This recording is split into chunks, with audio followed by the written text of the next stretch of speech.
Hello students, welcome to Study Alone. This is the first lecture of your biology section, that is the life processes. Okay, so this is just an introductory part. इसमें जब introduction होगा सिर्फ आपको मतलब जो पढ़ना है उसको थोड़ा बहुत इंट्रोडक्शन करना है इसमें. Okay, so let's start.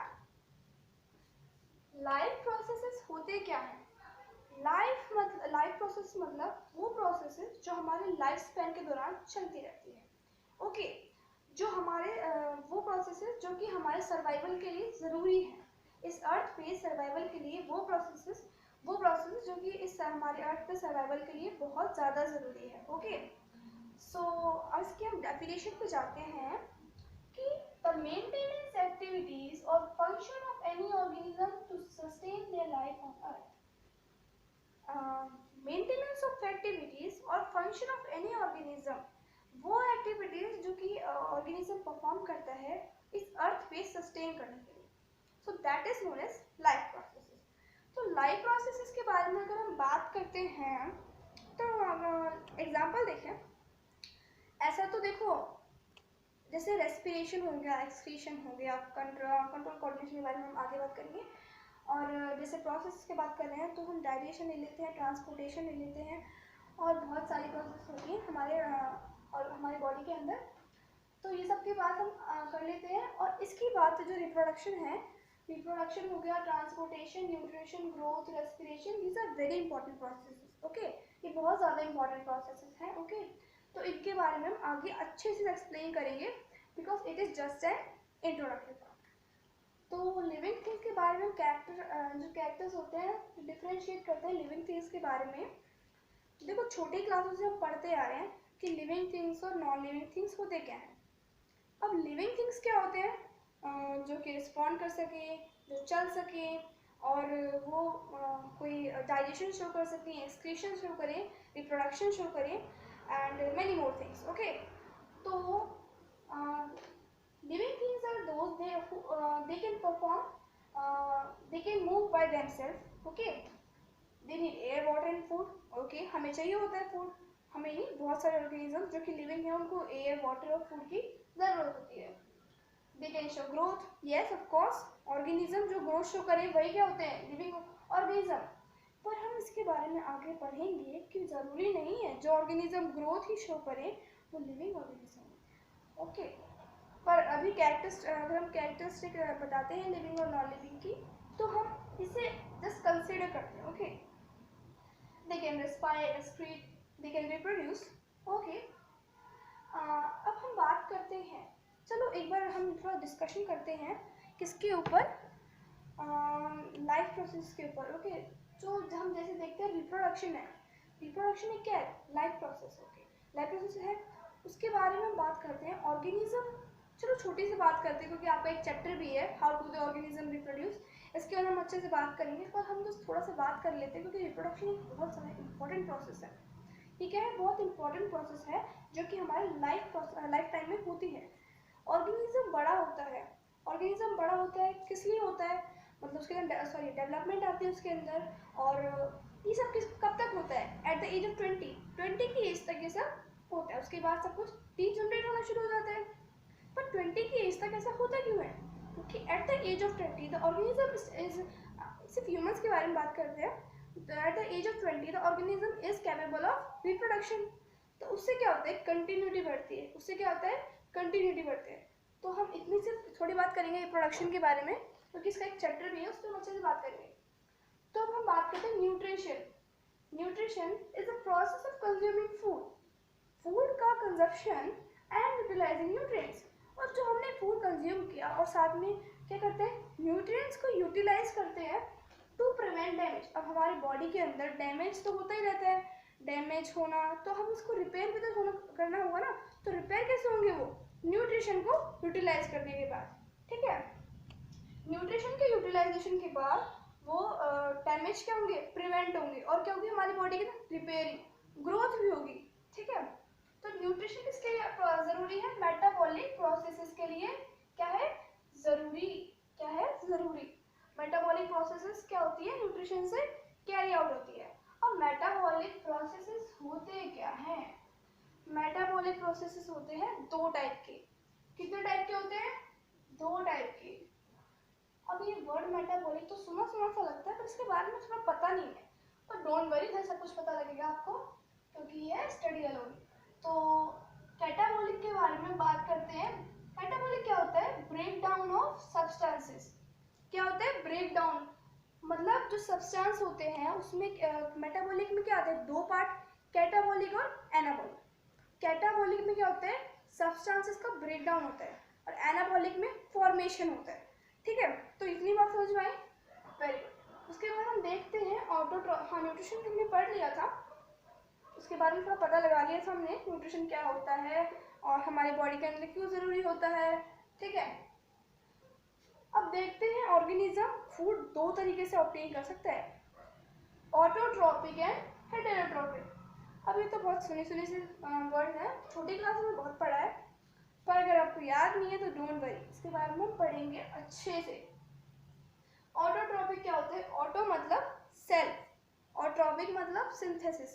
तो वो ऑर्गेनिज्म जो अपना फूड खुद प्रिपेयर करते हैं बिना किसी के ऊपर डिपेंड हुए, तो उसे क्या कहते हैं? Autotrophic mode of nutrition.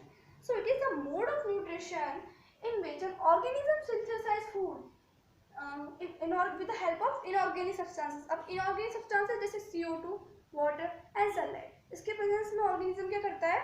क्या करता है? न्यूट्रिशन फूड का सिंथेसिस करता है। ठीक है, अब बात करते हैं इसके सब पार्ट्स की। अब ऑटोट्रॉपिक के भी क्या होते हैं? दो सब part, autotrophic and chemo autotrophic. Photo autotrophic nutrition, photo मतलब फोटो का मतलब हम क्या समझते हैं? लाइट। और ऑटोट्रॉपिक के बारे में हम बात कर चुके हैं। तो वो ऑर्गेनिज्म जो अपना फूड खुद बनाते हैं with the help of sunlight. किसकी हेल्प ऑफ? सनलाइट की मदद से जो अपना खाना बनाते हैं उन्हें कहते हैं फोटो ऑटोट्रॉपिक न्यूट्रिशन। तो अब हम इसके एग्जांपल्स, बहुत कॉमन एग्जांपल्स है ग्रीन प्लांट्स। हमारे जो ग्रीन प्लांट्स है वो खुद खाना बनाते हैं। किससे बनाते हैं? With the help of sunlight. और फोटोसिंथेसिस के बारे में हम अच्छे से बात करेंगे, क्योंकि ये क्या इंट्रोडक्टरी पार्ट है, तो इसके बारे में अगर हमें इसके बारे में जानना है फोटोसिंथेसिस के बारे में, तो जस्ट इतना समझ, अभी तो हम इतना ही समझ लेते हैं। फोटोसिंथेसिस होता है with the help of sunlight, water and CO2। ये क्या होता है? ग्रीन प्लांट्स के अंदर होता है, और ये क्लोरोफिल की वजह से होता है। इतना थोड़ा बहुत पढ़ लेते हैं, उसके बाद हम नेक्स्ट सेक्शन में पढ़ेंगे। अब कीमो ऑटोट्रॉपिक के बारे में बात करते हैं। Chemo autotrophic mode of nutrition क्या होता है? कि it is the utilization of chemicals to synthesize food. Chemicals को यूटिलाइज करके फूड का सिंथेसिस करना। अब केमिकल्स कौन कौन से हो सकते हैं? सल्फर हो गया, नाइट्रोजन हो गया, आयरन हो गया। तो ऐसे बहुत सारे केमिकल्स हैं जिससे ऑर्गेनिज्म क्या करता है? अपना फूड प्रिपेयर करता है। तो हम इसका एग्जाम्पल ले सकते हैं thermophilic bacteria. Okay, thermophilic bacteria, ये बैक्टीरिया अपना खाना खुद बनाते हैं। किसकी वजह से? केमिकल्स को यूज करके। किसकी हेल्प से? केमिकल्स को यूज करके। ठीक है, अब हम देखते हैं हेटेरोट्रॉपिक न्यूट्रिशन। हेटेरो मतलब क्या होता है? अदर्स, ट्रॉपिक मतलब सिंथेसिस। तो वो ऑर्गेनिज्म जो अपना खाना मतलब वो खाना खुद नहीं बना सकते, किसी और के ऊपर डिपेंड होते हैं। तो organism which depend on other for the preparation of food, वो क्या करते हैं? रेडीमेड इनऑर्गेनिक सब्सटेंस को कंज्यूम करते हैं, खुद खाना प्रिपेयर नहीं करते। ओके, सो इसकी एग्जांपल ले सकते हैं हम animals. We humans are also heterotrophic. हम डिपेंड करते हैं दूसरे के ऊपर। तो it is a mode of nutrition in which an organism depends on other organism for food synthesis, as the organism is not capable of food preparation with the help of inorganic substances. Okay, so example ले लेते हैं इसके animals, most of the fungi, bacterias। मैंने कहा है most of the bacterias, ठीक है, सारे बैक्टीरियाज की बात नहीं करी है, क्योंकि हमने भी देखा था कि जो थर्मोफिलिक बैक्टीरिया है वो autotrophic mode of nutrition show करते हैं, और वो भी chemo autotrophic mode of nutrition. ठीक है, अब हम देखते हैं कि जो हेटेरोट्रॉपिक मोड ऑफ न्यूट्रिशन है इसके भी तीन पार्ट्स होते हैं, पैरासिटिक, सैप्रोफिटिक एंड होलोजोइक। अब हमने इनके नाम तो सुन रखे हैं, छोटी क्लासों में पढ़ा था सैप्रोफिटिक, मशरूम याद है सिर्फ। सो डोंट वरी, पैरासिटिक भी पढ़ेंगे, सैप्रोफिटिक भी पढ़ेंगे, पर इसके बारे में जस्ट अभी इंट्रोडक्शन देते हैं। पैरासिटिक क्या होते हैं? वो ऑर्गेनिज्म जो दूसरों के ऊपर डिपेंड होते हैं, जैसे जिसके ऊपर वो डिपेंड होते हैं उसको क्या कहते हैं? होस्ट। क्या कहते हैं, होस्ट। तो हम इसका कॉमन एग्जांपल ले सकते हैं लीच। लीच होते हैं जो कि दूसरे पर डिपेंडेंट होती हैं। अब हम देख सकते हैं ह्यूमन के अंदर, ह्यूमन बींग्स के अंदर हेयर्स में हो जाते हैं लीच, लीच हेयर्स के अंदर हो जाती है, और वो फिर क्या करती है, ब्लड को सक करती हैं, और वो क्या होता है, उनका खाना होता है। मतलब जो ब्लड होता है उनका क्या होता है, एज अ फूड मटेरियल होता है, फूड सब्सटेंस होता है उनके लिए, ठीक है। तो वो ह्यूमंस के अंदर से ब्लड सक करती हैं। उसके बाद जो ह्यूमंस होते हैं वो क्या होते हैं, होस्ट होते हैं। और जो ब्लीच है वो एक्सोपैरासिटिक मोड ऑफ न्यूट्रिशन शो करती है। तो पैरासिटिक के दो पार्ट्स होते हैं, क्या कौन कौन से पार्ट होते हैं, दो पार्ट होते हैं, एक्सो एंड एंडोपैरासिटिक मोड ऑफ न्यूट्रिशन, ठीक है। अब हम बात करते हैं सैप्रोफिटिक की। सैप्रोफिटिक क्या होते हैं, those organisms which depend on the dead and decaying material for the synthesis of food। वो ऑर्गेनिज्म जो कि डेड और डिकिंग मटेरियल पर डिपेंडेंट होते हैं, किस लिए, फूड के लिए, ओके। सो मशरूम देखा है हमने, मशरूम कहाँ उगता है, सड़ी गली चीज़ों के ऊपर। ऐसा तो नहीं है कि आप उसको अच्छी अच्छी मिट्टी में लगा दो मशरूम उग जाएगा, no, this is not true. क्योंकि जो मशरूम है वो डेड और डिकिंग मटेरियल पे डिपेंडेंट होता है, ठीक है। अब हम बात करते हैं होलोजोइक की। Holozoic is the mode of nutrition in which an organism show ingestion, digestion, absorption, assimilation and egestion, okay। So ingestion क्या होता है, intake of food, digestion, breakdown of food, absorption of food, assimilation is the मतलब distribution of food, and egestion is the excretion of food। So इसके बारे में अच्छे से बात करेंगे, okay। उसके बारे में अच्छे से बात करेंगे, क्योंकि होलोजोइक मोड ऑफ न्यूट्रिशन एक बहुत इंपॉर्टेंट टॉपिक है, क्योंकि इसमें डाइजेशन भी इंक्लूड है, क्योंकि इसके अंदर डाइजेशन इंक्लूड है। और डाइजेशन हमारे बहुत बोर्ड पॉइंट ऑफ व्यू से भी बहुत इंपॉर्टेंट चैप्टर है, क्योंकि इस चैप्टर को हम कॉम्पिटेटिव वे में भी ले सकते हैं। जो लोग 10th के बाद मेडिकल लेना चाहते हैं उन्हें तो पढ़ना पड़ेगा डाइजेशन, उन्हें पढ़ना है डाइजेशन के बारे में। तो मुझे वो लोग बच्चे बता दें, स्टूडेंट्स बता दें जिनको डाइजेशन वास्ट वे में पढ़ना है, मतलब अच्छे से डीप में पढ़ना है, क्योंकि डाइजेशन एक बहुत इंपॉर्टेंट टॉपिक है मेरे लिए तो, क्योंकि डाइजेशन मुझे बहुत मतलब फेवरेट टॉपिक है मेरा। तो इसके ऊपर जिनको अच्छे से पढ़ना है ना, तो वो कमेंट सेक्शन में ज़रूर बता दें, क्योंकि मेरा नेक्स्ट लेक्चर होगा डाइजेशन के ऊपर। हाँ, डाइजेशन से पहले थोड़ी हम बातें करेंगे न्यूट्रिशन के ऊपर ही, तो डाइजेशन के ऊपर बात करेंगे। इतना तो हमारा कंप्लीट हुआ, जस्ट इंट्रोडक्टरी है ये। क्या है, इंट्रोडक्टरी। ये मत सोचो ऑटोट्रॉपिक मोड ऑफ न्यूट्रिशन क्या हो गया, खत्म हो गया, नो। नेक्स्ट लेक्चर में हम इसके बारे में बात करेंगे, क्योंकि जो हमारे प्लांट्स होते हैं वो फोटोसिंथेसिस शो करते हैं, और फोटोसिंथेसिस क्या होता है, autotrophic mode of nutrition, okay. तो इतना कंप्लीट हुआ। उसके बाद एक मुझे बहुत अच्छा सजेशन देना है कि जब आप इतना पढ़ लेते हो तो प्लीज़ एनसीईआरटी के क्वेश्चंस को स्किप मत करा करो, बिकॉज एनसीईआरटी की अगर आप थ्योरी पढ़ोगे तो आपको लगेगा जैसे आपको सब आता है, पर नो, उसकी एक एक लाइन को अगर आप पढ़ेंगे तो उसकी एक एक लाइन डिस्क्राइब करती है और चीज़ों को। तो आप कहीं से भी मिलता है तो आप उसे पढ़ो, बिकॉज ये आपकी नॉलेज बढ़ाएगा, और साथ में आपको थोड़ा उसके बारे में पता चलेगा। क्योंकि जो ऐसा नहीं है कि एनसीईआरटी की लाइन उठा के आपको पेपर में दे दे, उसको थोड़ा सा घुमा फिरा भी सकते हैं। अगर जितना प्रैक्टिस करोगे तो उतना पता चलेगा कि क्वेश्चन कैसे कैसे मॉडिफाई हो सकता है, ओके। तो हम इसका एनसीईआरटी क्वेश्चन, हम इसके एनसीईआरटी क्वेश्चंस भी करते हैं। एनसीईआरटी क्वेश्चंस चलो स्टार्ट करते हैं। एनसीईआरटी का फर्स्ट क्वेश्चन है कि why is diffusion insufficient to meet the oxygen requirement of multicellular organism like humans. हाँ, ये क्वेश्चन तो अच्छा है कि डिफ्यूजन प्रोसेस आपने सुनी है, अगर नहीं सुनी डोंट वरी। डिफ्यूजन क्या होता है, मूवमेंट ऑफ, डिफ्यूजन क्या होता है, मूवमेंट ऑफ गैस मॉलिक्यूल्स और liquid molecules from one place to another place is known as diffusion. Diffusion जैसे हम इसका एग्जांपल ले सकते हैं, इंसेंस स्टिक, अगरबत्ती के बारे में आपने सुना होगा। तो अगर मैं अगरबत्ती को एक तरफ जला दूँ, कोने में चले जाऊँ, रूम के कॉर्नर में चले जाऊँ, और फिर उसके बाद उसकी स्मेल सब जगह आ जाती है। तो जो मॉलिक्यूल्स हैं, जो गैस के मॉलिक्यूल्स हैं, उन्होंने क्या किया, डिफ्यूजन किया। उन्होंने क्या करा, डिफ्यूजन, वो एक तरफ से दूसरी तरफ जा रहे थे, ओके। तो ये क्या हुआ, डिफ्यूजन हुआ। सो डिफ्यूजन के बारे में हमने थोड़ा बहुत समझ लिया है। और डिफ्यूजन क्या होता है, एक स्लो प्रोसेस होता है। क्या होता है? एक slow process. Diffusion is a slow process. इसके बारे में अच्छे से दिमाग में रखना है। ओके ओके, डिफ्यूजन क्या होता है? It is a slow process.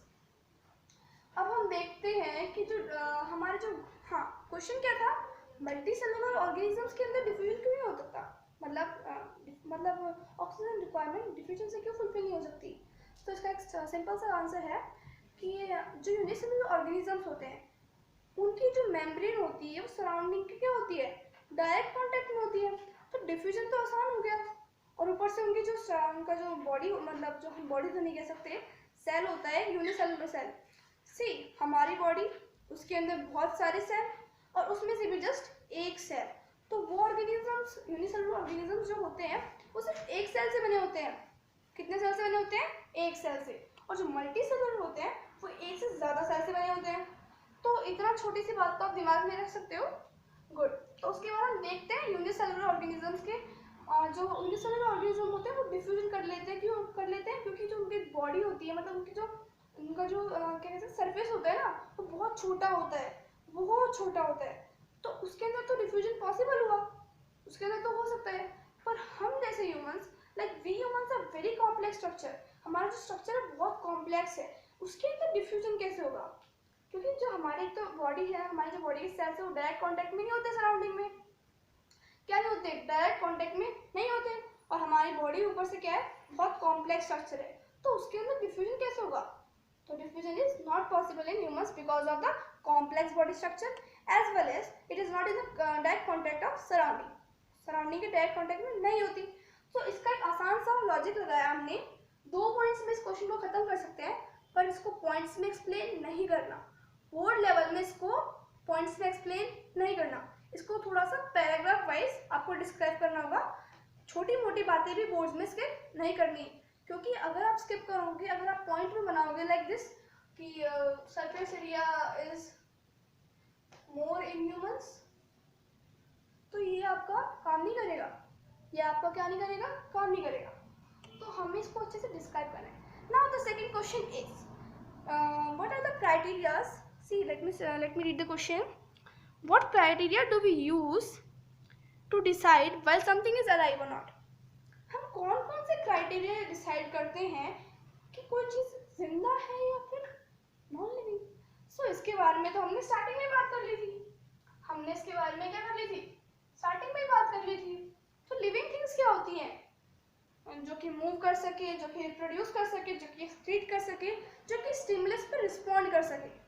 अब इन छोटी छोटी बातों को ना स्किप नहीं करना है। क्यों नहीं? क्या नहीं करना है? स्किप नहीं करना है। Don't skip this things. Okay, छोटी लग रही है पर इट इज वेरी इंपॉर्टेंट, क्योंकि क्वेश्चन आ सकता है बोर्ड में। किसी भी चीजों को स्किप नहीं करना है, ठीक है? तो लिविंग थिंग्स क्या होती है? मूव कर सकती हैं, they can reproduce, they can excrete, they can transport. Transportation की बात भी आती है। प्लांट्स के अंदर ट्रांसपोर्टेशन एक बहुत इंपॉर्टेंट टॉपिक है, इसके बारे में हम आगे के लेक्चर्स में अच्छे से पढ़ेंगे। ओके हाँ, तो हमारा ये क्वेश्चन यहाँ पे खत्म होता है। लिविंग थिंग्स का और नॉन लिविंग थिंग्स के बीच में जो डिफरेंशिएशन था वो होता है खत्म। पर जो रिप्रोडक्शन होता है ना लिविंग थिंग्स के अंदर, वो एक बहुत इंपॉर्टेंट चीज़ है। क्यों? क्योंकि जो अब हम देखते हैं ग्रोथ की बात करते हैं, तो थोड़ा सा लेक्चर थोड़ा बड़ा चल जाएगा, डोंट वरी। जो ग्रोथ की बात करते हैं, अब हम देखते हैं जो सैंड ड्यून्स होते हैं, जो मिट्टी के टीले होते हैं। अब हम ग्रोथ की बात करते हैं, ऑर्गेनिज्म में ग्रोथ होती है पर नॉन लिविंग थिंग्स में भी ग्रोथ होती है। हाउ? क्योंकि जो सैंड ड्यून्स होते हैं, मिट्टी के टीले होते हैं, अगर एक जगह बहुत सारी मिट्टी इकट्ठी हो रही है और हवा की वजह से, थोड़ी सी हवा की वजह से वो मिट्टी वहाँ एक जगह से दूसरी जगह है, तो हम क्या कहेंगे? इसमें तो ग्रोथ हो रही है। चीज़ क्या हो गई? बड़ी हो गई, बढ़ गई। इसमें तो सैंड ड्यून्स क्या कर रहा है? ग्रोथ कर रहा है। क्या वो लिविंग थिंग है? नो, वो तो लिविंग थिंग नहीं है। तो ग्रोथ एक अकेला ऐसा क्राइटेरिया नहीं है जिसके ऊपर हम कह सके कि लिविंग थिंग्स और नॉन लिविंग थिंग्स में डिफरेंशिएशन हो सकता है। पर जो रिप्रोडक्शन है ये बहुत इंपॉर्टेंट है। लिविंग थिंग्स के अंदर रिप्रोडक्शन होता है, नॉन लिविंग थिंग्स में रिप्रोडक्शन नहीं होता। ये बात आप अच्छे से ध्यान रख लो। जो रिप्रोडक्शन होता है वो किस में होता है? लिविंग थिंग्स में होता है, नॉन लिविंग थिंग्स में नहीं होता। ओके, अब हम देखते हैं इस क्वेश्चन की जो हो गया, क्वेश्चन हो गया। थर्ड क्वेश्चन देखते हैं। कि what are outside raw material used by an organism, कि जो कौन कौन से रॉ मटेरियल्स हैं जो ऑर्गेनिज्म कंज्यूम करता है सराउंडिंग से। तो हम बात करते हैं ऑटोट्रॉपिक मोड ऑफ न्यूट्रिशन में जो हमारे जो ग्रीन प्लांट्स है वो क्या क्या यूटिलाइज करते हैं, रॉ मटेरियल क्या क्या लेते हैं, सनलाइट, वाटर एंड CO2। ये तो बहुत आसान था।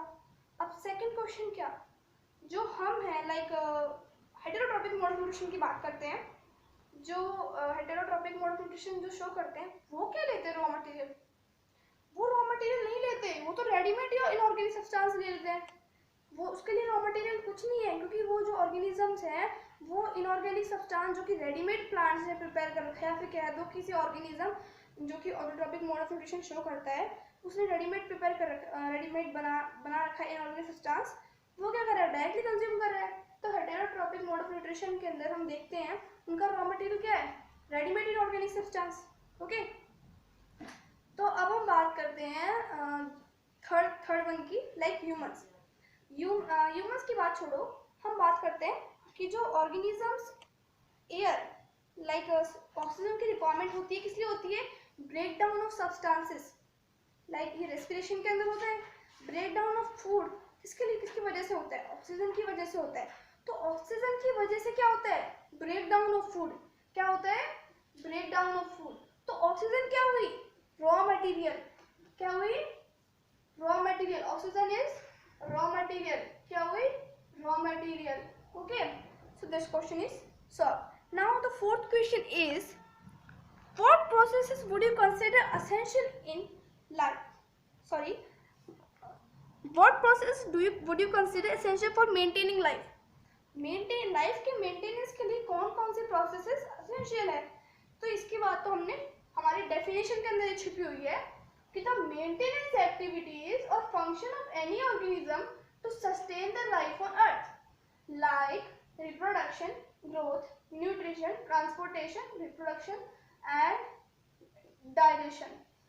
ओके, सो ये जो सारी एक्टिविटी, सारी लाइफ प्रोसेसेस हैं वो क्या है, हमारे बॉडी में एसेंशियल है, किस लिए, मेंटेनेंस ऑफ हमारी जो फंक्शंस हैं और जो ऑर्गेनिज्म परफॉर्म करता है वो किस लिए ज़रूरी है, लाइफ सस्टेन करने के लिए, सर्वाइवल के लिए ज़रूरी है। तो now all the 4 question are solve. So यहाँ पे लेक्चर खत्म होता है।